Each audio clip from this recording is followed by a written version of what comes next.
Et on va parler ce matin de la haute administration, ces hauts fonctionnaires, certes moins nombreux dans les ministères depuis l'arrivée d'Emmanuel Macron, moins nombreux mais plus influents au point de parler d'une caste, la caste d'ailleurs c'est le titre de votre livre paru aux éditions La Découverte. Bonjour Laurent Mauduit, Bonjour. cofondateur de Mediapart. D'abord, qui sont donc ces hauts fonctionnaires qui, selon votre théorie, auraient pris le pouvoir sur le politique ? Écoutez, c'est une cohorte de hauts fonctionnaires, vertébrée essentiellement par une grande administration, une grande direction qui est l'inspection générale des finances. Et donc, si vous observez à la fois les postes du pouvoir économique, la vie des affaires, les grands groupes français, et en même temps les sommets de l'État et des grandes administrations, vous les voyez partout.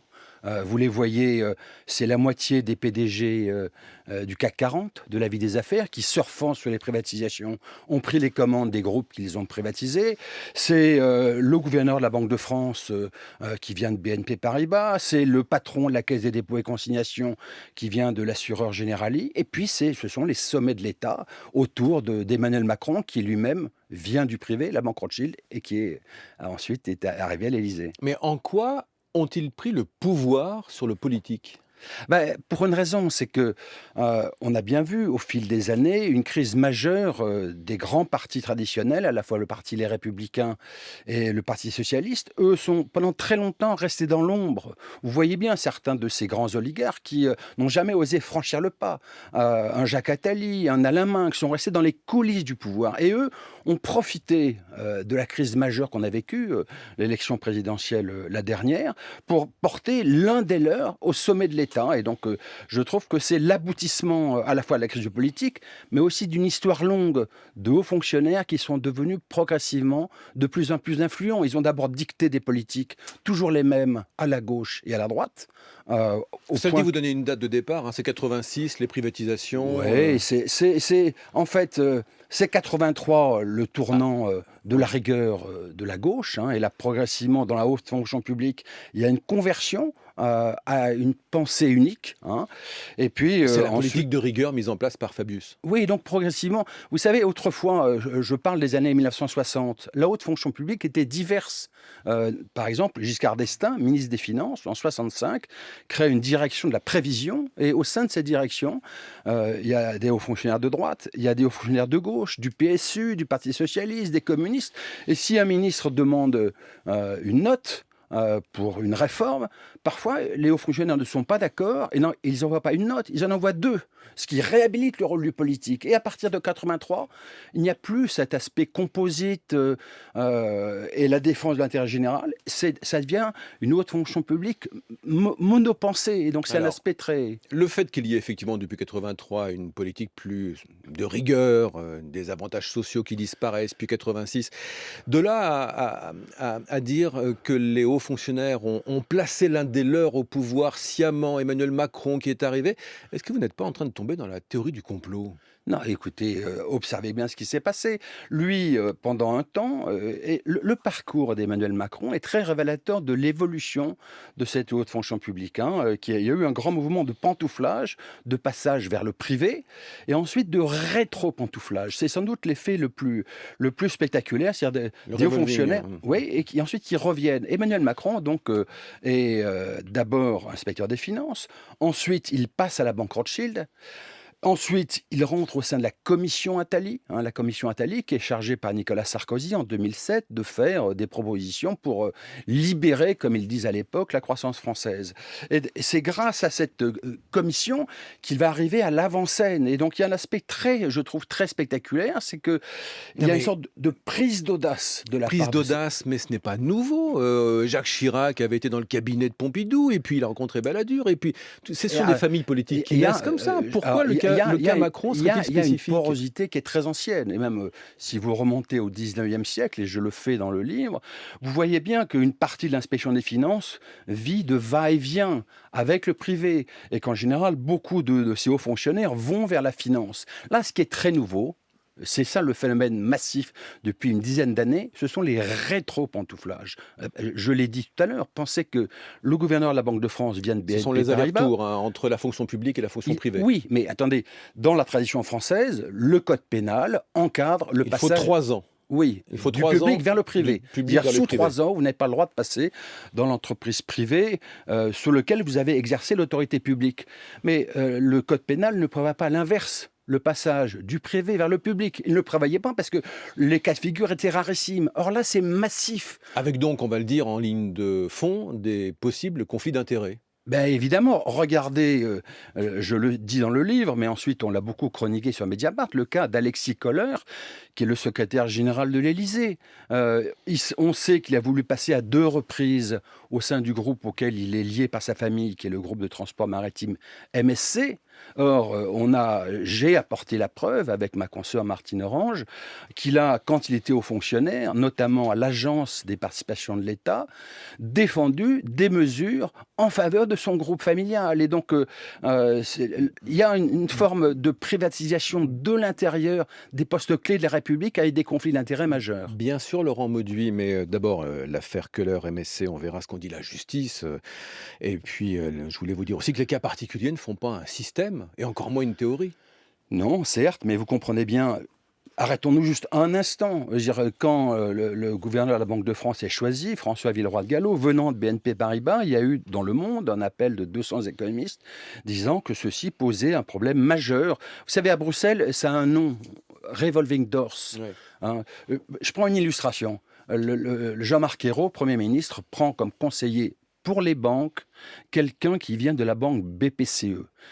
Sa mission, c'est d'organiser la partition des banques, qui est à l'époque le grand projet de François Hollande. Vous vous souvenez, la finance, c'est mon adversaire. Mon ennemi. Or, ce conseiller, ensuite, retournera à BPCE.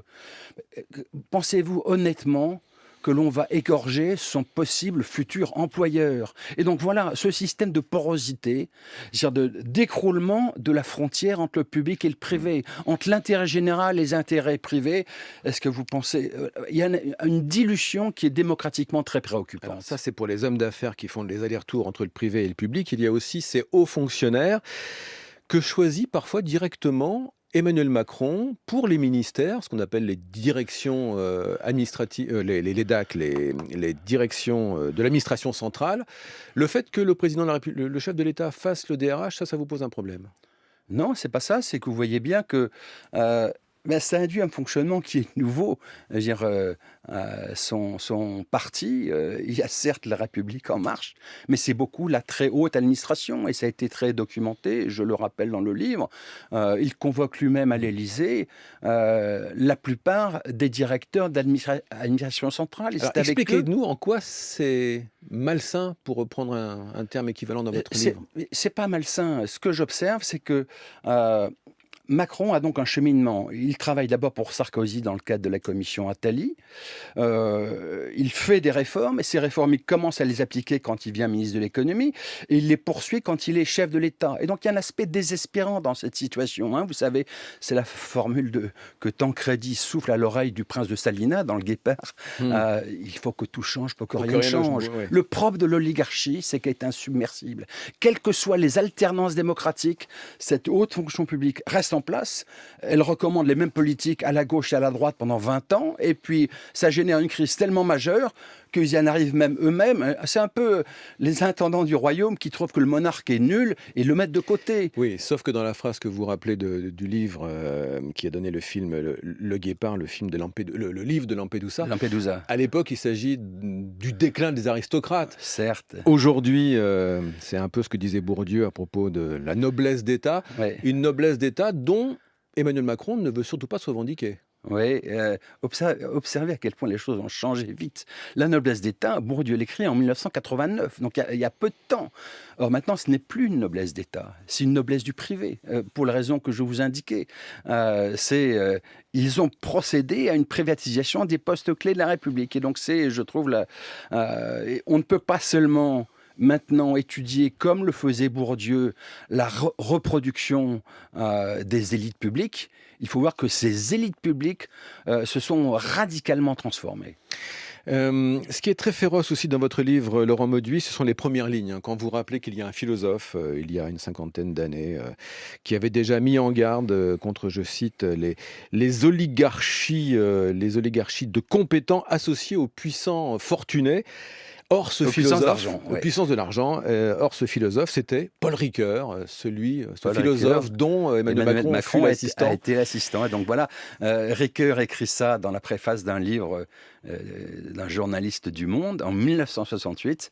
Or, c'est exactement ce que l'on vit aujourd'hui. C'est un sacré pied de C'est nez qu'Emmanuel Macron fait à Paul l'ironie Ricoeur. cruelle de l'histoire. Laurent Mauduit, je rappelle le titre de votre livre, La caste, donc enquête sur cette haute fonction publique qui aurait pris le pouvoir. C'est aux éditions La Découverte. Vous restez avec nous, Laurent Mauduit. On va poursuivre cette interview avec Patricia Martin, avec les questions des auditeurs. Le standard est ouvert. Vous nous appelez, c'est au 01 45 24 7000. À tout de suite. Tous les samedis sur France Inter, L'humeur vagabonde. Kathleen Evin. Gérard Mordilla vient d'adapter pour Arte le bel essai que Michel Perrault avait consacré en 2012 à Lucie Beau, une héroïne ouvrière oubliée, qu'elle ramenait ainsi à la lumière. Mélancolie ouvrière avec Virginie Ledoyen est disponible en DVD et sera projeté à la fête de l'UMA le 14 septembre. L'humeur vagabonde. Ce soir sur France Inter à 19h20. Il est 8h31. France Inter, le 6-9 du week-end. Enquête sur cette haute fonction publique qui a pris le pouvoir. C'est la thèse de Laurent Mauduit. Enquête ce matin dans son livre La caste, paru aux éditions La Découverte, avec vos questions au standard 01 45 24 7000, avec une première question de Marcel. Bonjour Marcel. Oui, bonjour messieurs. Voilà, je ne connais pas bien sûr l'ouvrage de Monsieur Mauduit, mais je vais me précipiter pour le lire. Et j'ai entendu qu'il était évoqué la question des pantouflages, c'est-à-dire des va-et-vient entre les hautes fonctions publiques et des fonctions importantes dans le privé. Mais moi, je pense que la question la plus importante, parce que je me la posais en tant que citoyen qui a servi dans l'administration auprès d'un grand corps de la fonction publique. Je lis que vous êtes un ancien du corps des mines. Hein. Non, je ne suis pas l'ancien du corps des mines. J'ai travaillé dans un service qui était donc l'ancien Conseil général des mines. Très bien. Et il se trouve que je le mentionne, bon tant pis, j'en prends le risque, que j'ai été exclu de mes fonctions pour avoir critiqué le CICE. Et la question que je me posais, c'était, j'étais à peu près certain que le CICE, qui était donc, à mon avis, une décision prise par la haute fonction publique, ce type de haute fonction publique a été à l'origine de l'échec de M. Hollande. Donc, de ce point de vue-là, l'échec de M. Hollande m'a, si vous voulez, quelque part réjoui, si on peut dire. Mais le problème, c'était que je me posais depuis longtemps la question du rapport de force entre la haute fonction publique et l'exécutif démocratiquement élu. Or, quelque part, les choses montrent que c'est la haute fonction publique qui a la haute main. Donc la question de la démocratie reste posée. Et finalement, comme le dit M. Mauduit, je pense qu'avec l'élection de Macron, c'est la haute fonction publique qui a pris, est-ce que c'est définitivement le pouvoir ou pas? Voilà quelle est ma question. La preuve un peu par l'exemple. Ouais. Je trouve qu'il y a dans les années antérieures quelque chose de très frappant, c'est que quand vous regardez les grandes réformes conduites par les politiques, vous vous rendez compte qu'elles sont beaucoup le produit, même pour l'essentiel, le produit de la réflexion de la haute fonction publique. Et notamment le programme de Macron, c'est les dossiers qui dorment à Bercy depuis 20 ans, 30 ans. En fait, sur les 30 dernières années, y a-t-il une réforme qui ne viennent pas du ministère des Finances? Les 35 heures. Voilà, les 35 heures. On sent bien que ça a été fait de l'extérieur, mais ensuite, l'inspection des finances et les directions de Bercy font une prise de judo. Les 35 heures, vous vous souvenez, ça avait été voté par Martine un congrès Aubry. socialiste, c'était sans baisse de salaire et sans flexibilité. Or, la prise du judo, ça a été de transformer. Mais sinon, regardez, je le dis, il y a une sorte de pensée bercienne. Pardon, la formule n'est pas jolie. Qui vient de Bercy. De Bercy, mais donc voilà, il faut baisser les impôts, baisser les déficits, il faut Moins de social. faire le prélèvement à la source, ça c'est très emblématique de la pensée de Bercy. Et donc... Expliquez-nous ça, en quoi c'est très bercien, le prélèvement à la source? Parce que ça s'applique partout en Europe. La France est le dernier pays à ne pas l'avoir Oui, certes, fait. mais vous savez bien quel sera l'effet induit.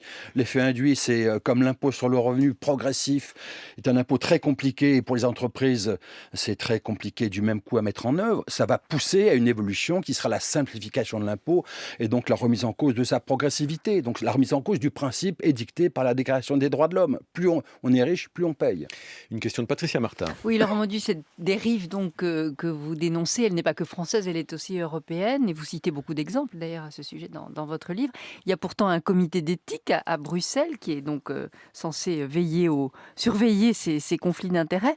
Il n'agit pas beaucoup. Alors est-ce que c'est parce qu'il n'y a pas matière à cela ou est-ce que c'est parce qu'il ne fait pas son boulot? Ah si, vous savez bien que il y a matière à cela. Je veux dire, il y a des scandales bruxellois. Barroso, le dernier en date, est le plus spectaculaire. Ce qui me frappe moi beaucoup, c'est que les comités d'éthique, soit européens, soit français, en réalité dysfonctionnent. Regardez côté français également. Le code pénal encadre ces conflits d'intérêts, il les réprime, et il y a une commission de déontologie de la fonction publique qui peut donner des avis. Or, regardez... En Europe, ce n'est pas interdit le pantouflage. Non, ce n'est pas interdit. C'est pas interdit, c'est moins bien encadré, mais même les remarques éthiques ne sont pas suivies d'effet. Et en France, la commission de déontologie a été bafouée au moment de l'affaire Pérol. Vous savez, Pérol, c'était le bras droit de Sarkozy qui passe à BPCE. Et donc je pense que on sanctionnera en France une infirmière qui travaille dans un hôpital public parce qu'elle passe en libéral et s'installe à côté, à 2 kilomètres de son hôpital. En revanche, le principal conseiller du chef de l'État passera entre les mailles du filet de la justice. Et donc je trouve que, et plus grave encore, si je peux me permettre, je l'ai dit, quand on revient du privé vers le public, la loi est silencieuse. Et c'est grave, un Emmanuel Macron qui a été associé gérant chez Rothschild, est-ce qu'on ne devrait pas savoir ce qu'il a fait chez Rothschild quand il devient ministre de l'économie? Et s'il n'est pas en conflit d'intérêts? Et Je le fais projet, juste- le oui. projet d'ouverture à la Allez-y. concurrence de tous les grands services publics, là je parle encore au niveau européen, c'est une bombe à retardement selon vous? Oui, il y a une évolution européenne qui est majeure. C'est l'organisation générale de la porosité. Et regardez, il y a le pendant français, qui est dans la loi Pacte, qui va être en débat devant le Parlement dans les semaines qui viennent, qui prévoit la possibilité de poursuivre son avancement dans la fonction publique, même quand on passe dans le privé. Donc l'ancienne barrière, il y a d'un côté l'intérêt général et il y a par ailleurs les intérêts privés, cette barrière est en train de s'effondrer. Il y a une dilution de l'intérêt général et je trouve que c'est une logique de privatisation de l'État, de l'intérieur. Mais en France, il y a l'ENA quand même.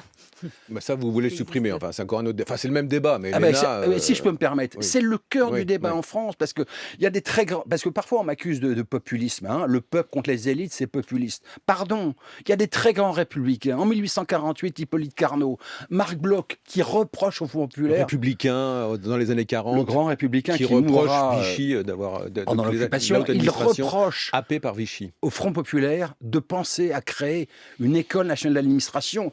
Et il les engueule, pardon de la formule, mais c'est vrai, c'est vif. Il dit non, il faut laisser à l'université, dans le pluralisme de ses approches, le soin de former les élites françaises, les élites publiques. Je voulais faire une précision. Vous avez parlé du cas Barroso. Il faut préciser que c'est l'homme qui a quitté la présidence de la Commission européenne pour aller travailler dans une des banques les plus influentes du Goldman monde, Sachs. la Goldman Sachs. banque Goldman Sachs. Lui dit que ce n'est pas pour aller faire du lobbying, sauf qu'il y a un an, il a été pris un peu la main dans le sac. Exactement. En allant rencontrer discrètement L'un des lobbies qui intervient à Bruxelles. Je rappelle votre livre, Laurent Mauduit, ça s'appelle La caste, enquête sur cette haute fonction publique qui a pris le pouvoir. Livre qui vous intéressera si vous supposez, comme vous, Laurent Mauduit, qu'il y a une porosité malsaine entre la haute fonction publique et le politique. Merci d'être venu ce matin sur France Merci. Inter et bonne journée. Il est 8h39.